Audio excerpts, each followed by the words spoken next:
An extemporaneous sob story by Marcus Lollius, proconsul of Gaul.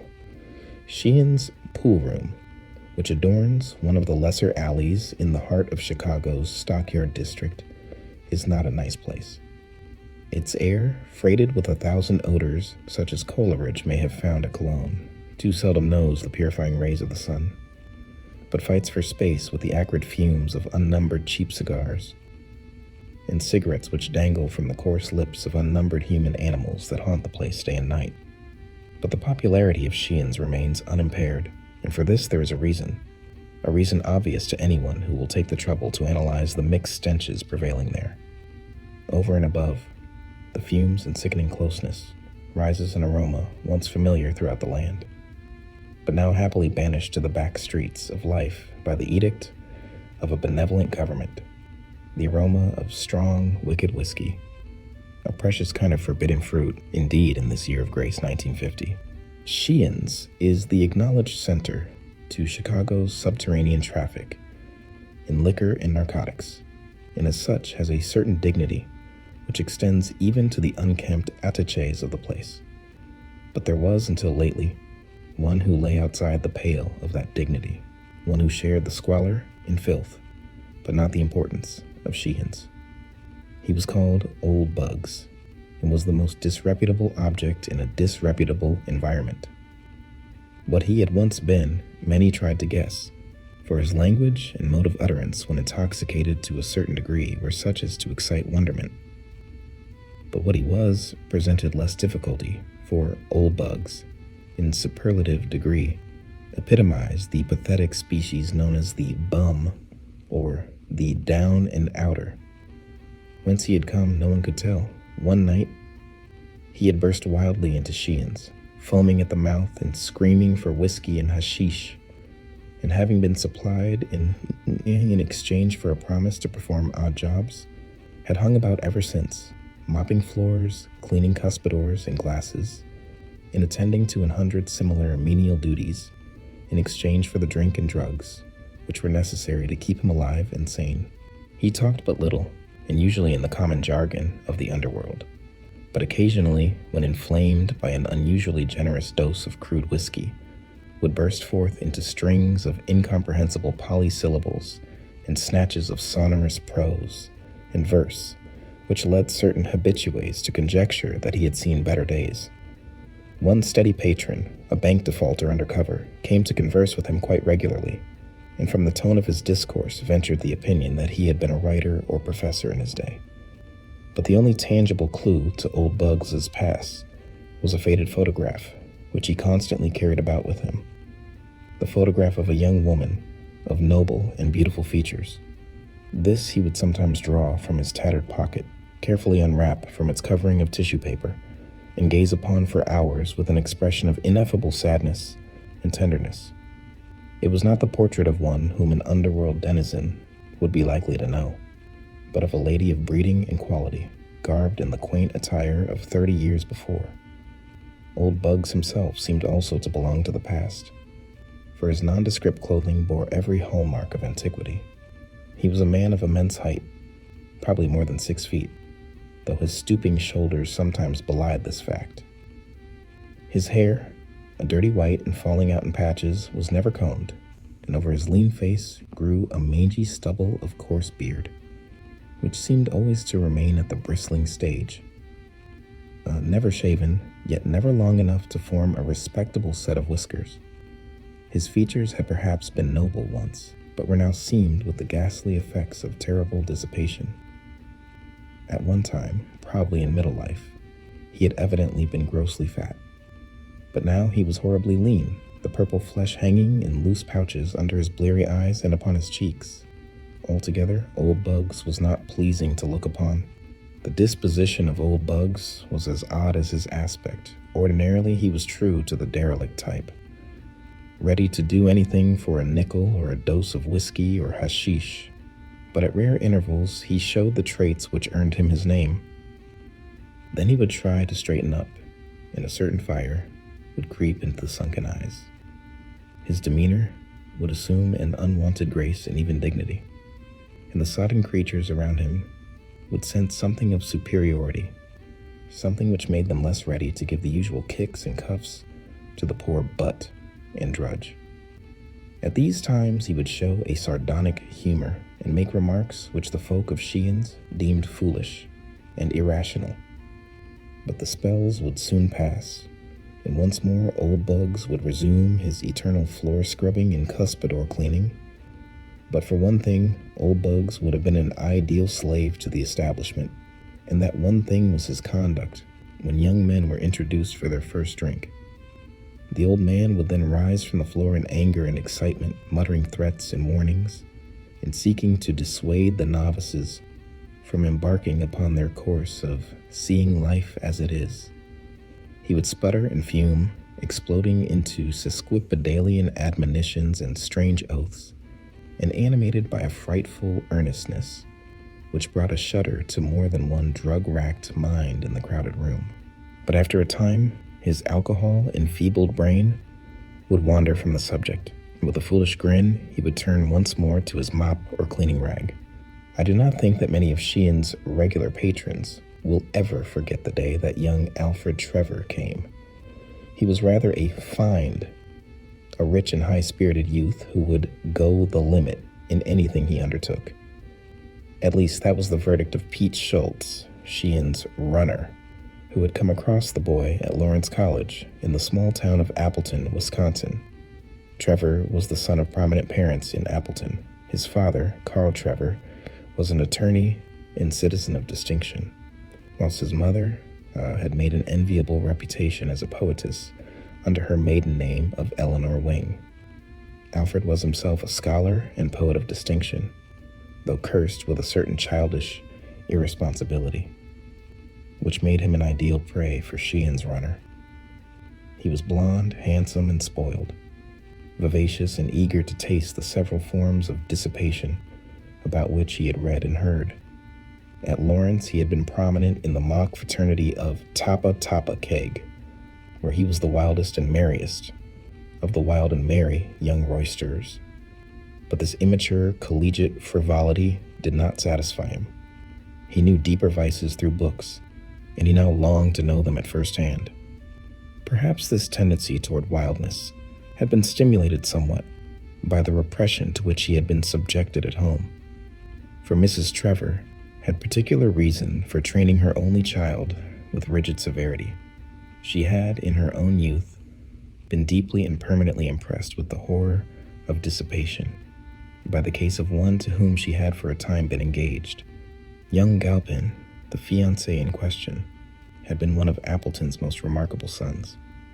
Attaining distinction as a boy through his wonderful mentality, he won vast fame at the University of Wisconsin, and at the age of 23, returned to Appleton to take up a professorship at Lawrence, and to slip a diamond upon the finger of Appleton's fairest and most brilliant daughter. For a season all went happily, till without warning the storm burst. Evil habits, dating from a first drink taken years before in woodland seclusion, made themselves manifest in the young professor, and only by a hurried resignation did he escape a nasty prosecution for injury to the habits and morals of the pupils under his charge. His engagement broken, Galpin moved east to begin life anew.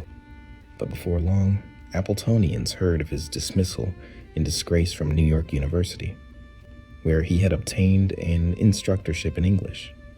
Galpin now devoted his time to the library and lecture platform, preparing volumes and speeches on various subjects connected with belles lettres, and always showing a genius so remarkable that it seemed as if the public must sometime pardon him for his past mistakes. His impassioned lectures in defense of Villon, Poe, Verlaine, and Oscar Wilde were applied to himself as well. And in the short Indian summer of his glory, there was a talk of a renewed engagement at a certain cultured home on Park Avenue. But then the blow fell. A final disgrace, compared to which the others had been as nothing, shattered the illusions of those who would come to believe in Galpin's reform, and the young man abandoned his name and disappeared from public view. Rumor now and then associated him with a certain Consul Hastings, whose work for the stage and for motion picture companies attracted a certain degree of attention because of its scholarly breadth and depth. But Hastings soon disappeared from the public eye, and Galpen became only a name for parents to quote in warning accents. Eleanor Wing soon celebrated her marriage to Carl Trevor, a rising young lawyer, and of her former admirer retained only enough memory to dictate the naming of her only son, and the moral guidance of that handsome and headstrong youth. Now, in spite of all that guidance, Alfred Trevor was at Sheehan's and about to take his first drink. "Boss!" cried Schultz as he entered the vile-smelling room with his young victim. Meet my friend Al Trevor, best little sport up at Lawrence. That's in Appleton, Wis, you know. Some swell guy, too. His father's a big corporation lawyer up in his burg, and his mother's some literary genius. He wants to see life as she is. Wants to know what the real lightning juice tastes like. So just remember he's me friend and treat him right. As the names Trevor, Lawrence, and Appleton fell on the air, the loafers seemed to sense something unusual. Perhaps it was only some sound connected with the clicking balls of the pool tables, or the rattling glasses that were brought from the cryptic regions in the rear. Perhaps only that, plus some strange rustling of the dirty draperies at the one dingy window. But many thought that someone in the room had gritted his teeth and drawn a very sharp breath. "Glad to know you, Sheehan," said Trevor in a quiet, well-bred tone. "This is my first experience in a place like this, but I am a student of life, and don't want to miss any experience. There's poetry in this sort of thing, you know? Or perhaps you don't know, but it's all the same."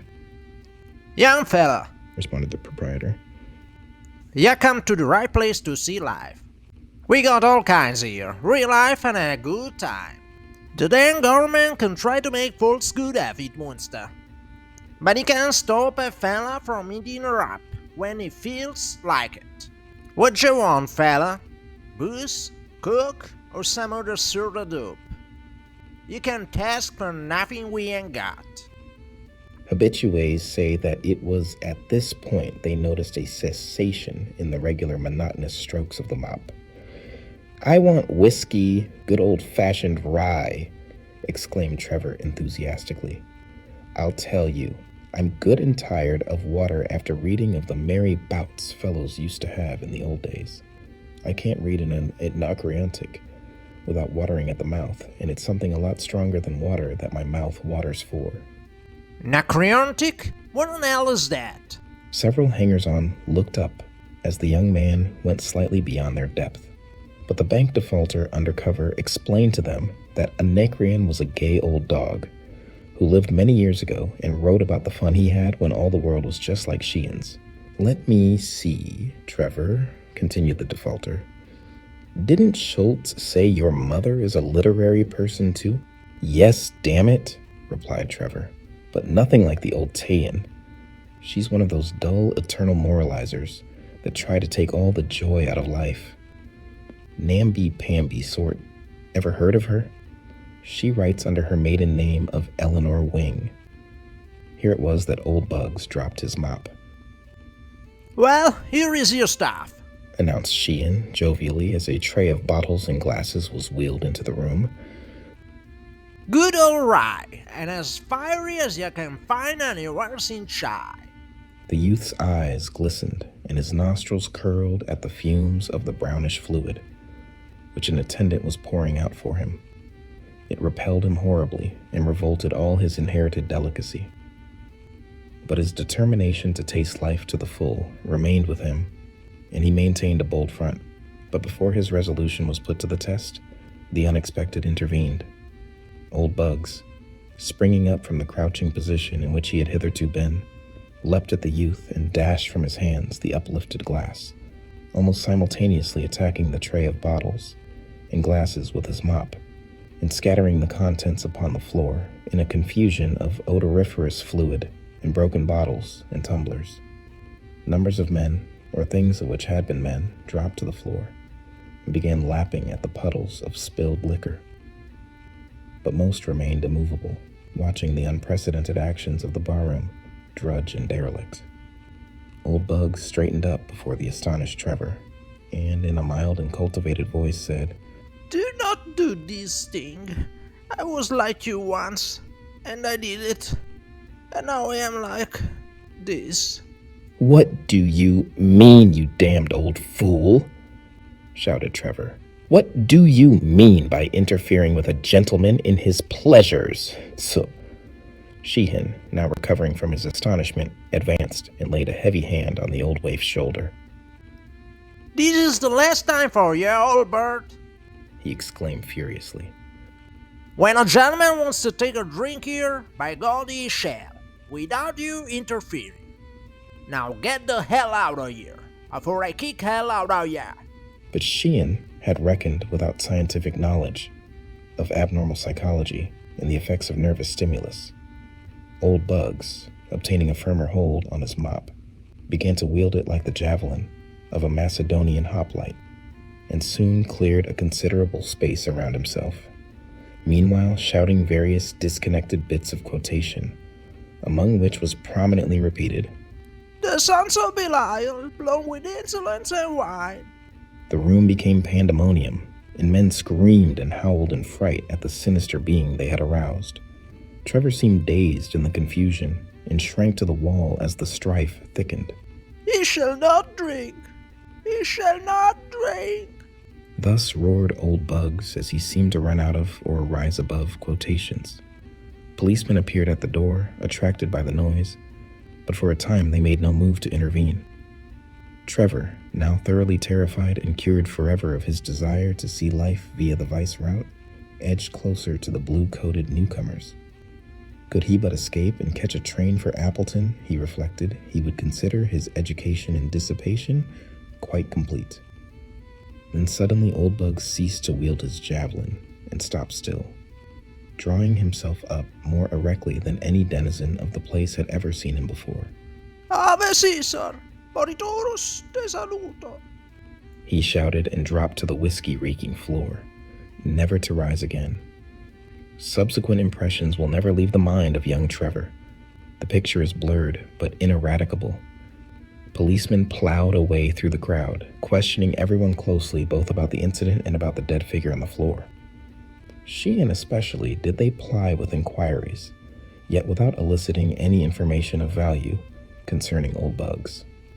Then the bank defaulter remembered the picture and suggested that it be viewed and filed for identification at police headquarters.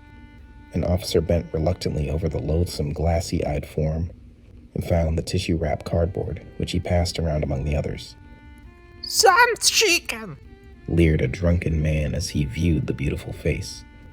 But those who were sober did not leer, looking with respect and abashment at the delicate and spiritual features. No one seemed able to place the subject, and all wondered that the drug-degraded derelict should have such a portrait in his possession. That is, all but the bank defaulter, who was meanwhile eyeing the intruding bluecoats rather uneasily. He had seen a little deeper beneath Old Bug's mask of utter degradation. Then the picture was passed to Trevor, and a change came over the youth. After the first start, he replaced the tissue wrapping around the portrait, as if to shield it from the sordidness of the place. Then he gazed long and searchingly at the figure on the floor, noting its great height and the aristocratic cast of features, which seemed to appear now that the wretched flame of life had flickered out. No, he said hastily as the question was put to him. He did not know the subject of the picture. It was so old, he added, that no one now could be expected to recognize it. But Alfred Trevor did not speak the truth, as many guessed when he offered to take charge of the body and secure its interment in Appleton. Over the library mantel in his home hung the exact replica of that picture. In all his life he had known and loved its original, for the gentle and noble features were those of his own mother.